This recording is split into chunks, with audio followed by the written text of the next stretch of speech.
Na wanaume watatu wa aina ya tatu, hawa ni wanaume ambao wanajua wanachokitaka, na mara nyingi wanapoingia kwenye mahusiano, wanakuja kwenye mahusiano kwa ajili ya kupata mke. Wanakuja wakiwa wanajua wanataka kuoa. Kumbuka hata yule mwanaume wa aina ya kwanza wa last huwa anafika stage ya pili na anafika stage ya ngapi? Ya tatu. Unaweza ukawa naye akiwa stage ya kwanza, Mungu akarehemu akavuka kaingia stage ya pili. Kuna wanawake wanavumilia tu, unapigwa hujalipiwa mahari. Huo ni ujinga wa hali ya juu. Yaani kupigwa na mvulana na hujalipiwa hata mahari ni ujinga wa hali ya juu. Kwa hiyo nikwambie, kabla ya ndoa mwanaume anaweza kawa hot, lakini akiingia kwenye ndoa anakuwa warm. Hujanielewa? Kwenye ndoa hatuendi kwa yale maisia ya kizamani. Yaani kwenye ndoa ni mpenzi wako, ni mke wako, ni rafiki yako. Kwa hiyo tabia iliyopo huwa inakuwa halisi. Kwa hiyo kama alikupiga kibao kwenye mahusiano, subiria kifuti. Kwa sababu paka akakupiga kibao amekuvumilia sana, kwa sababu bado penzi la moto, lakini umekula kibao. Sasa unaweza ukawa na yule mwanaume wa kwanza, wa level ya kwanza, ukavumilia naye akasogea hatua ya pili, kwa sababu msingi wake ulikuwa ni last. Kila atakapokuwa anafikiria kuoa, atakuwa anapata shida kuoa wewe. Ndio maana utakubaliana na mimi, kuna watu wana date miaka 6, alafu mwanaume anavunja yale mahusiano, alafu baada ya miezi 3 anaoa. Manake msingi wa hayo mahusiano hukua kwenye love. Na huyu mwanaume alikuja tu kwa sababu alikuwa anataka lile tendo. Na wanaume wanajua, ngoja nikwambie mwanangu, kisaikolojia tendo la ndoa kwenye ndoa lina 15% tu. Unanisikia kwa makini? Kwa mwanaume anapofikiria mke anaziangalia 85%. Hujawahi kuona mwanaume ana date msichana mzuri anatamanisha, alafu anakuja kuoa mwanamke wa kawaida? Kila mtu anashangaa. Kwa nini? Wakati ana date na yule binti mzuri alikuwa na ile 15%, lakini anapofikiria kwa habari ya ndoa anatafuta 85%. Sasa huyu mwanaume wa tatu anapofika sehemu anataka kufanya maamuzi ya ndoa, kuna vitu vingi anaviangalia. Haishi kuangalia uzuri, anaanza kutafuta hiyo 85%.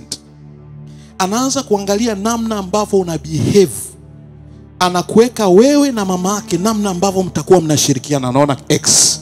Mkikaa tu kwenye kidate unasema, mimi nikiolewa sitaki kukaa na watu wengine, nataka ni enjoy tu mimi na mume wangu. Huyo kaka anajiona kwao ndo mama yake anazeeka, baba yake alishafariki, anajua kabisa kuna kipindi atazidiwa, atahitaji msaada.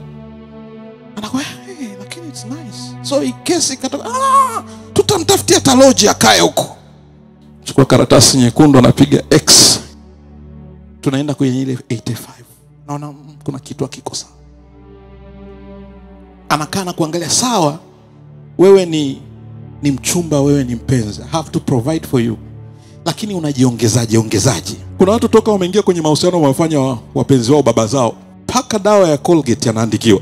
Mwanaume anapofikiria pamoja na kwamba anatakiwa kuprovide, lakini kuna vitu anajiuliza, in case nikapata stroke, what will that happen? What is she capable of? Ndio maana mimi nawaambiaga mabinti zangu, nawaambia ukishindwa kabisa, jitahidi uwe na cheti at least cha form 4 kabla hujaingia kwenye ndoa. Na uwe at least una C ngapi? 3. Ili akupeleke hata kachuo fulani hivi. Yaani unapolewa usiwe mzigo. Sasa anavyoviangalia kwenye ile 85%, anavitafuta vitu vidogo vidogo, kwa sababu ndani yake anajua anataka kuoa. Unajua mama mwenyewe akiwa mchafu, mtoto ni mchafu. Kwa kuna wakati akikuangalia wewe anaona picha ya mtoto wake atakavyokuwa anavaa. Sasa akiona hiyo 85% haijitoshelezi, anaanza kukutafutia sababu ya kuexit. Lakini swali la kujiuliza moja, kwa nini umuattract namba 1? Nini kinatokea unamuattract namba 1? Na nini inatokea unamuattract namba 2? Na nini inatokea unaweza kumuattract namba 3? Niko nazungumza na dada mmoja, lecturer, sasa hivi yuko nje. Anasema, baba, changamoto nilionayo, yani mwalimu wa chuo, form 6 liver vinamtokea. Yaani vina ujasiri, vinamtokea, vinakuja vinaongea naye, vinamuelezea namna ambavyo vimefall in love, akiviangalia ni vidogo vyake. Nini ambacho kinafanya ana attract namba 2? Nini ambacho anafanya ana attract namba 1? Sisi watumishi tunajua. Tuna watoto wengi, si ndio Ila tunajua. Yaani tunajua huyu yuko tayari kuingia kwenye ndoa. Yaani tukimuona tu unajua huyu yuko. Na kuna wengine tunajua huyu inabidi akae namba 1 kidogo. Namba 1 sikae, namba 2 basi kidogo.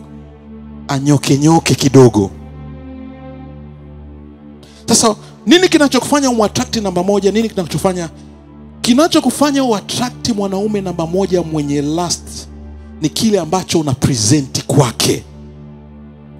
Kuna namna presentation yako inavuta watu wa aina hiyo. The way you present yourself. Nikizungumzia the way you present yourself, manake kuanzia mvao wako na kuongea kwako. Hakuna kitu muhimu sana kwa mwanamke au msichana kama dress code. Kuna mkaka mmoja anaoa mwezi wa 2. Akaja kuniuliza kwa habari ya mdada mmoja. Nikashangaa. Amemjuaje? Akaniambia, unajua mtumishi, kwenye vile vinjia vya kutoa sadaka waga na kaa line ya kwanza. Sasa wewe unakuja kuomba, kuna watu wanakuja kuangalia. Akaniambia, I have been monitoring her for so long. Kabla sijapiga hatua ya kuongea naye, kuna vitu ambavyo vilinivuta kwake. Na kitu cha kwanza ambacho kinamvuta mwanaume, and it's biblical, ni dress code. Kwa hiyo mwanaume mwenye tamaa lazima atamanishwe. Acha wale ambao wana mapepo, hata Baibuyo wenyewe wanatamani tu. Hilo kundi hilo lipo. Lakini unapovaa, una uwezo wa kumwattract kundi la kwanza, una uwezo wa kuliattract kundi la 2, una uwezo wa kuliattract kundi la 3. Haiwezekani mwanaume anayetaka kuoa anafikiria kwa habari ya mke amfate mdada ana rangi 3 tofauti kichwani. Kijani kulia, njano blue. Hata kama yuko kasi wa kiroho na unatembea kwa ujasiri kabisa, rangi 3 kichwani, mwakilishi wa nchi, bendera. Kwa hiyo namba 3 akikuona tu anakudisqualify asubuhi kabisa.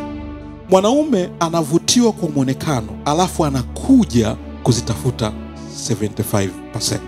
Kwa hiyo Adam alimuona Eva, akavutiwa na Eva. Wakati Eva anatengenezwa alikuwa kalala. Alivyoamka akamuona kuna kitu kilichomvutia. Kabla hajajua tabia za Eva, alipenda muonekano wa nani? Wa Eva. Akasogea kwa Eva akasema, huyu ni nyama katika nyama yangu. Kwa ukusogea kwake kwa Eva namba 1 kulitokana na muonekano aliokuwa nao Eva.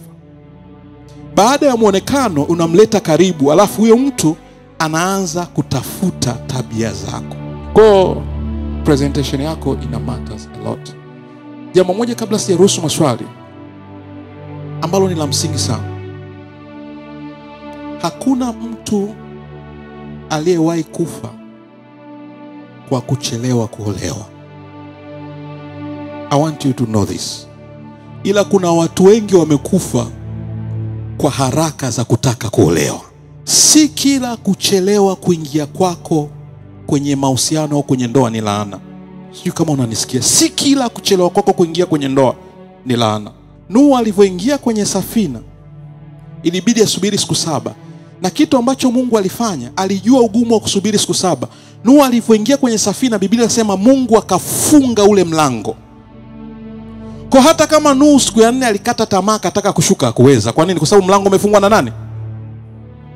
Kuna watu ambao Mungu anawakipu na haruhusu waingie kwa wakati huo, kwa sababu Bwana anawaandalia lililo jema. Sasa lazima ujijue, ninaandaliwa lililo jema au mimi ninalikataa lililo